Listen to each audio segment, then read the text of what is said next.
നമസ്കാരം. നിങ്ങളുടെ എല്ലാം സ്വന്തം ചാനലായ മൈൻഡ് ബോഡി ടോണിക്കിലേക്ക് ഏവർക്കും ഒരിക്കൽ കൂടി സ്വാഗതം. ഞാൻ ഡോക്ടർ സീത.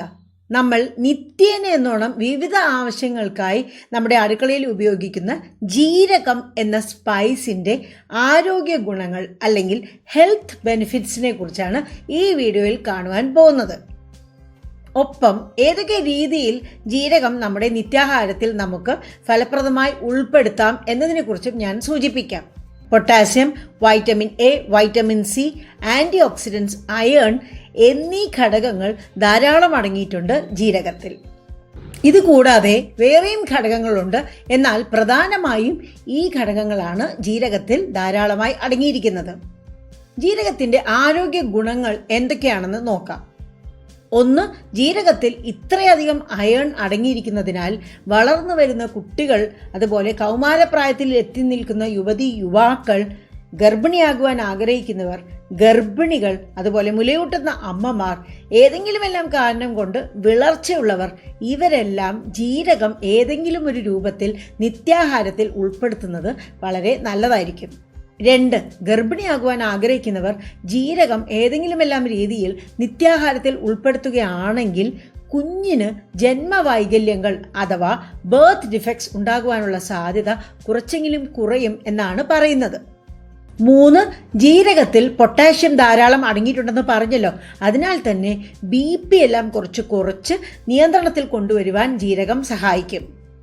4, ജീരകത്തിൽ അടങ്ങിയിരിക്കുന്ന വൈറ്റമിൻ സി, ആൻറ്റി ഓക്സിഡൻസ് എന്നീ ഘടകങ്ങൾ ശരീരത്തിൻ്റെ രോഗപ്രതിരോധ ശക്തി വർദ്ധിപ്പിക്കുവാൻ സഹായിക്കും. 5, ജീരകം അസിഡിറ്റി അഥവാ നെഞ്ചരിച്ചിലുണ്ടല്ലോ അതിനെ ചെറുത്ത് നിൽക്കുവാനും ഒരു പരിധിവരെ സഹായിക്കും. 6, ജീരകം നമ്മുടെ ദഹനത്തിന് ആവശ്യമായ ദഹനേന്ദ്രിയ ജ്യൂസുകളുണ്ടല്ലോ, നമ്മുടെ ഡൈജസ്റ്റീവ് എൻസൈംസ്, അതൊക്കെ ആവശ്യമുള്ള രീതിയിൽ ഉൽപ്പാദിപ്പിക്കുവാൻ പ്രേരണ നൽകും, അതിനായി സഹായിക്കും. 7, ജീരകം നമ്മുടെ സലൈവ അല്ലെങ്കിൽ ഉമിനീര് ഉൽപ്പാദിപ്പിക്കുന്നതിൻ്റെ അളവ് കുറച്ച് കൂട്ടും. അതിനാൽ തന്നെ നമ്മൾ നന്നായി ഭക്ഷണം ചവച്ച് കഴിക്കുമ്പോൾ ദഹനം നല്ല രീതിയിൽ ആരംഭിക്കുകയും ചെയ്യും. 8, ജീരകം മലബന്ധമുള്ളവർക്ക് അല്ലെങ്കിൽ മലശോധന കുറവായിട്ടുള്ളവർക്ക്, കോൺസ്റ്റിപ്പേഷൻ ഉള്ളവർക്ക് വളരെയധികം ഗുണം ചെയ്യും. വയറ്റിൽ നിന്നും നന്നായി അയഞ്ഞു പോകുവാൻ ജീരകം ഒരു നല്ല പരിധിവരെ സഹായിക്കും.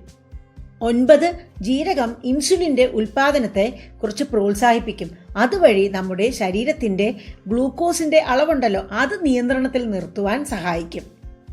10, ഗർഭിണികളായ സ്ത്രീകൾക്ക് ഓക്കാനം, ഛർദി ഇവയൊക്കെ വരികയാണെങ്കിൽ ജീരകം ഉപയോഗിച്ചാൽ ഒരു നല്ല പരിധിവരെ പലർക്കും അത് നിയന്ത്രണത്തിൽ കൊണ്ടുവരുവാൻ സാധിക്കും. 11, പ്രസവം കഴിഞ്ഞ ശേഷം സ്ത്രീകൾക്ക് മുലപ്പാൽ കുറച്ച് കൂടുതലായ അളവിൽ വരാനും അതുപോലെ മുലപ്പാലിൻ്റെ ഗുണമേന്മ അല്ലെങ്കിൽ ക്വാളിറ്റി കൂട്ടുവാനും ജീരകം സഹായിക്കും. 12, നമ്മുടെ എനർജി അല്ലെങ്കിൽ നമ്മുടെ ഊർജം കുറച്ച് വർദ്ധിപ്പിക്കുവാനും നമുക്ക് നല്ല ഉന്മേഷത്തോടെ കാര്യങ്ങൾ ചെയ്യുവാനും ജീരകം നിത്യാഹാരത്തിൽ നമ്മൾ ഉൾപ്പെടുത്തിയാൽ തീർച്ചയായും നമുക്ക് സാധിക്കും. ഞാനീ പറഞ്ഞതല്ലാതെ വേറെയും ഗുണങ്ങൾ കാണാം കേട്ടോ ജീരകത്തിന്. എന്നാൽ ഇതൊക്കെ ആണ് പ്രധാനമായിട്ടുള്ള ഗുണങ്ങൾ. ഇനി ജീരകം ഏതൊക്കെ രീതിയിൽ നമുക്ക് ആഹാരത്തിൽ ഉൾപ്പെടുത്താൻ പറ്റും എന്ന് നോക്കാം. ഒന്നാമത്, നമുക്ക് എല്ലാവർക്കും അറിയാവുന്നതാണ്, നമ്മൾ പലതരം ഉപ്പേരികൾ അല്ലെങ്കിൽ കൂട്ടുകറികൾ അല്ലെങ്കിൽ ഒഴിച്ചു കൂട്ടാൻ ഇവയൊക്കെ ഉണ്ടാക്കുമ്പോൾ ഈ അരച്ച് ഒഴിക്കുന്നതിൽ ജീരകവും കൂടി നമ്മൾ ഉൾപ്പെടുത്താറുണ്ട് അല്ലേ? 1 ടീസ്പൂൺ ജീരകമോ മറ്റോ നമ്മൾ ഇടാറുണ്ട്. 2, പലവിധ സ്പൈസ് റെമഡീസിൻ്റെ ഒരു പ്രധാന ഘടകമാണ് അല്ലെങ്കിൽ ചേരുവയാണ് ജീരകം. ഞാൻ തന്നെ ഈ PCOS, ഫാറ്റി ലിവർ, ഡയബറ്റിസ് ഇവയെല്ലാം നിയന്ത്രിക്കാനുള്ള സ്പൈസ് റെമഡി എന്ന് പറഞ്ഞ് ആ ഒരു വീഡിയോ ഇട്ടിട്ടുണ്ടല്ലോ.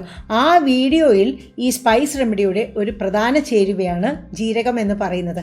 ആ വീഡിയോ കാണാത്തവർ പോയി കാണാവുന്നതാണ്. 3, ജീരക വെള്ളം നമ്മൾ നിത്യേന കുടിക്കുകയാണെങ്കിൽ അത് വളരെയധികം നമ്മുടെ ആരോഗ്യത്തിന് ഗുണം ചെയ്യും. ജീരകവെള്ളം പലരും ശരിയായ രീതിയിലല്ല ഉണ്ടാക്കുന്നത്. പലപ്പോഴും ആളുകൾ എന്താ ചെയ്യുന്നത് വെച്ചാൽ വെള്ളം തിളപ്പിക്കാൻ വെക്കും. വെള്ളം തിളയ്ക്കുന്നതിന് മുൻപ് തന്നെ ഈ ജീരകവും ഇട്ട് ആ വെള്ളം തിളയ്ക്കുമ്പോൾ ആ ജീരകവും കൂടി അങ്ങ് തിളച്ച് അതിനുശേഷം ഒരു 5 മിനിറ്റ് ശേഷം അവർ അടുപ്പണയ്ക്കും. എന്നിട്ട് കുറച്ച് കഴിഞ്ഞിട്ട് ആ വെള്ളം ഊറ്റി കുടിക്കും. അങ്ങനെയാണ് പലരും ചെയ്യുന്നത്. പലപ്പോഴും നമ്മൾ കാണുന്നത് 1-2 ഗ്ലാസ് ജീരക വെള്ളത്തിന് 1 ടീസ്പൂൺ ജീരകം അങ്ങ് കോരി ഇടുന്നതായിട്ടാണ് കാണുന്നത്. എന്നാൽ ജീരകവെള്ളം ഉണ്ടാക്കേണ്ടതിൻ്റെ ശരിയായ രീതി ഇങ്ങനെയല്ല. ശരിയായ രീതി എന്താണെന്ന് ഞാനിപ്പോൾ നിങ്ങൾക്ക് പറഞ്ഞു തരാം. ഒരു 3 ലിറ്റർ വെള്ളം എടുക്കുക. ഈ 3 ലിറ്റർ വെള്ളം നമ്മൾ അടുപ്പത്ത് വെച്ച് തിളപ്പിക്കുക. തിളച്ച് കഴിഞ്ഞ ഉടനെ അടുപ്പ് ഓഫ് ചെയ്യുക. അടുപ്പ് നിർത്തിയ ശേഷം ഉടനെ വേണം ഈ 3 ലിറ്റർ വെള്ളത്തിന് 1/4 ടീസ്പൂൺ ജീരകം എന്ന രീതിയിൽ ഇടുക. അടുപ്പ് നിർത്തിയ ശേഷം ജീരകം ഈ വെള്ളത്തിലേക്ക് ഇടുക. ഇടുന്ന ജീരകത്തിനും ഒരു കണക്കുണ്ട്. 3 ലിറ്റർ വെള്ളത്തിന് ഏകദേശം 1/4 ടീസ്പൂൺ ജീരകം മാത്രമേ ഇടാൻ പാടുള്ളൂ. 1 ലിറ്റർ വെള്ളമാണെങ്കിൽ 1/4 ടീസ്പൂൺ, 4 ലിറ്റർ വെള്ളമാണെങ്കിൽ 1 ടീസ്പൂൺ, അങ്ങനെ. എന്നിട്ട് ഈ വെള്ളം ഒരു 4-5 മണിക്കൂറെങ്കിലും അങ്ങനെ സെറ്റിൽ ചെയ്യാൻ വെക്കുക. അങ്ങനെയാണെങ്കിൽ മാത്രമേ ഈ ജീരകത്തിൻ്റെ പോഷക മൂല്യങ്ങൾ വെള്ളത്തിൽ നന്നായി അലിഞ്ഞു ചേർന്ന് നമ്മൾ ആ വെള്ളം കുടിക്കുമ്പോൾ അതെല്ലാം നമുക്ക് ലഭ്യമാവുകയുള്ളൂ. അതിനാൽ തന്നെ നമ്മൾ എപ്പോഴും പറയുന്നത് എന്താണെന്ന് വെച്ചാൽ, രാത്രി കിടക്കുന്നതിന് മുൻപ് നമ്മൾ എത്ര ആളുകളാണോ വീട്ടിലുള്ളത് അവർക്ക് ആവശ്യാനുസരണം നമ്മൾ എത്ര ലിറ്റർ വെള്ളം തിളപ്പിക്കണമെന്ന് തീരുമാനിക്കാം. അതിനാവശ്യമായുള്ള ജീരകവും ഇട്ട് വയ്ക്കാം. രാവിലെ ആകുമ്പോഴേക്കും ആ വെള്ളം അങ്ങ് തണുത്ത് കാണുമല്ലോ. ആ വെള്ളം ഉച്ചയാകുമ്പോഴത്തേക്കും തീർക്കുക.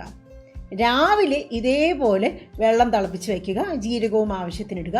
ആ വെള്ളം ഉച്ച കഴിഞ്ഞ് രാത്രി വരെ ഉപയോഗിക്കാം. രാത്രി വീണ്ടും പഴയ പോലെ തിളപ്പിച്ച് വയ്ക്കാം. ഇങ്ങനെ ചെയ്യുകയാണെങ്കിൽ ജീരകവെള്ളം കുടിക്കുന്നത് കൊണ്ടുള്ള പ്രയോജനം നല്ല രീതിയിൽ നമുക്ക് ലഭിക്കുക തന്നെ ചെയ്യും. അതുപോലെ ഈ ജീരകവെള്ളം ഉണ്ടാക്കി വെച്ച് കുറേ കഴിഞ്ഞ് നമ്മൾ കുടിക്കുമ്പോൾ ഈ വഴുവഴാന്ന് ആ ഒരു ഇതുണ്ടാവില്ലേ, ഒട്ടിപ്പിടുത്തം ഉണ്ടാവില്ലേ, അതൊന്നും ഉണ്ടാവുകയില്ല താനും. ഇനി ഏതെങ്കിലുമൊക്കെ കാരണം കൊണ്ട് നമുക്ക് ദഹനത്തിന് നല്ല പ്രശ്നം വരികയാണ്, നെഞ്ചരിച്ചൽ വരികയാണ്, ഗ്യാസ് വരികയാണ്, അങ്ങനെയൊക്കെ ഉണ്ടെങ്കിൽ ആ സമയത്ത് മാത്രം 1 ലിറ്റർ വെള്ളം തിളപ്പിച്ച ശേഷം അതിലേക്ക് 1 ടീസ്പൂൺ ജീരകമിട്ട് വെക്കാവുന്നതാണ്. എന്നിട്ട് അടുത്ത ദിവസം രാവിലെ ഞാൻ മുൻപ് പറഞ്ഞതുപോലെ ഇടയ്ക്കിടയ്ക്ക് ആ വെള്ളം കുടിക്കാവുന്നതാണ്. ഗ്യാസിൻ്റെ വിഷമമൊന്നുമില്ല. നമ്മൾ നമ്മുടെ ആരോഗ്യ സംരക്ഷണത്തിന് വേണ്ടി മാത്രമാണ് നമ്മൾ ഈ ജീരകവെള്ളം കുടിക്കുന്നതെങ്കിൽ ഞാൻ ആദ്യം പറഞ്ഞ രീതിയിൽ ജീരകവെള്ളം ഉണ്ടാക്കുന്നതായിരിക്കും കൂടുതൽ ഉചിതം. ജീരകത്തിനെ ഇംഗ്ലീഷിൽ ക്യുമിൻ സീഡ്സ് എന്നും വിളിക്കും. വേറെ പല ഭാഷകളിലും പല പേരുകളിലാണ് ഇതറിയപ്പെടുന്നത്. അത് നിങ്ങൾ ഓരോരുത്തരും ഏത് സ്ഥലത്താണോ താമസിക്കുന്നത് അവിടെ നിങ്ങൾ എന്താണോ കോമൺ ആയിട്ട് വിളിക്കുന്നത് എന്ന് മനസ്സിലാക്കി അത് വാങ്ങിക്കുക. നമ്മൾ കൂട്ടാനിലോ ഉപ്പേരിയിലോ ഒക്കെ ഇടുന്ന സമയത്ത് ജീരകം പച്ചക്കങ്ങ് കോരി ഒഴിക്കുന്നതിന് പകരം ജീരകം ചെറുതായിട്ട് വറുത്ത് പൊടിച്ച് വെച്ച് ആ പൊടി ഉപയോഗിക്കുന്നതാണ് നല്ലത്. കാരണം ജീരകം വളരെ ചെറിയ ഒരു സാധനമാണ് അല്ലേ. അപ്പോൾ നമ്മൾ നന്നായി ചവച്ചരച്ച് കഴിച്ചില്ലെങ്കിൽ അത് ദഹിക്കാതെ അങ്ങനെ തന്നെ അങ്ങ് പുറത്തേക്ക് പോകാനുള്ള സാധ്യത കൂടുതൽ തന്നെയാണ്. നമ്മുടെ എള്ള് കഴിക്കുമ്പോഴും ഫ്ലാക്സ് സീഡ്സ് കഴിക്കുമ്പോഴും എല്ലാം നമ്മൾ ഈ വക കാര്യങ്ങൾ ശ്രദ്ധിക്കണമെന്ന് ഞാൻ പറഞ്ഞിട്ടുള്ളതല്ലേ. അതുപോലെ തന്നെയാണ് ജീരകത്തിൻ്റെ കാര്യം. ഏത് കാര്യവും വളരെ ചെറിയ ഒരു സാധനമാണെങ്കിൽ നമ്മൾ ഒന്ന് ചെറുതായി വറുത്ത് അത് പൊടിച്ച ശേഷം കഴിക്കുന്നതാണ് അബ്സോർപ്ഷൻ കൂടുതൽ നല്ല രീതിയിൽ നടക്കുവാൻ പറ്റുന്നത്. അതുപോലെ പായസം, മറ്റു മധുര പലഹാരങ്ങൾ ഇവയെല്ലാം ഉണ്ടാക്കുമ്പോഴും ജീരകം അങ്ങനെ തന്നെ ഇടുന്നതിലും നല്ലത് അതൊന്ന് ചെറുതായിട്ട് വറുത്ത് നന്നായി ഒന്ന് ചതച്ച് പൊടിച്ചതിന് ശേഷം ഇടുന്നതായിരിക്കും. അപ്പോൾ ജീരകത്തിനെക്കുറിച്ച് കുറച്ചെങ്കിലും ഒരു ധാരണ നിങ്ങൾക്കെല്ലാം ഉണ്ടായി എന്ന് തന്നെ ഞാൻ വിശ്വസിക്കുന്നു. ഈ കിട്ടിയ അറിവ് എല്ലാവരുമായി പങ്കുവയ്ക്കുക. അതിനായി വീഡിയോ ലിങ്ക് എല്ലാവർക്കും അയച്ചു കൊടുക്കുക. ഈ വീഡിയോ നിങ്ങൾക്ക് ഇഷ്ടപ്പെട്ടാൽ ദയവായി ലൈക്ക് ചെയ്യുവാനും നിങ്ങളുടെ ഫ്രണ്ട്സ്, കോണ്ടാക്ട്സ്, റിലേറ്റീവ്സ് ഇവരുമായിട്ട് ഷെയർ ചെയ്യുവാനും ഓർക്കണേ കേട്ടോ. അതുപോലെ പറ്റുകയാണെങ്കിൽ ഒരു കമൻറ്റും എന്തെങ്കിലും ഒന്ന് ഇടാൻ ശ്രദ്ധിക്കുക. ഇനി ഇഷ്ടപ്പെട്ടിട്ടില്ലെങ്കിൽ ഡിസ്ലൈക്ക് ബട്ടൺ അമർത്തിയാലും തെറ്റില്ല. കാരണം ഇപ്പോൾ യൂട്യൂബിൻ്റെ പുതിയ നിയമങ്ങൾ അനുസരിച്ച് ആരൊക്കെ ഈ ഏതെങ്കിലും ചാനലിൽ ചെന്ന് ലൈക്കോ ഡിസ്ലൈക്കോ കമൻറ്റോ ഇങ്ങനെയൊക്കെ ഇടയ്ക്കിടയ്ക്ക് എഴുതുകയോ അല്ലെങ്കിൽ രേഖപ്പെടുത്തുകയോ ചെയ്യുന്നോ അവർക്ക് മാത്രമേ ചാനലിൽ പുതിയതായി വീഡിയോസോ അല്ലെങ്കിൽ വേറെ എന്തെങ്കിലും കമ്മ്യൂണിറ്റി പോസ്റ്റോ ഒക്കെ ഇടുന്ന സമയത്ത് നോട്ടിഫിക്കേഷൻ യൂട്യൂബ് നൽകാറുള്ളൂ എന്നതാണ്. എനിക്കറിയില്ല ഇതിൻ്റെ വാസ്തവത്തെക്കുറിച്ച്. പക്ഷേ ഇങ്ങനെയാണ് നമ്മുടെ തന്നെ ചില ഫോളോവേഴ്സ് എന്നോട് പറഞ്ഞത്. അതിനാലാണ് ഞാനത് നിങ്ങളോട് പറയുന്നത്. അപ്പോൾ വീണ്ടും മറ്റൊരു വീഡിയോയുമായി നിങ്ങളുടെ മുന്നിൽ വരുന്നത് വരെ നിങ്ങൾക്കും നിങ്ങളുടെ കുടുംബത്തിലുള്ള എല്ലാവർക്കും ശാന്തിയും സന്തോഷവും ആരോഗ്യവും സമാധാനവും എല്ലാം നേരുന്നു.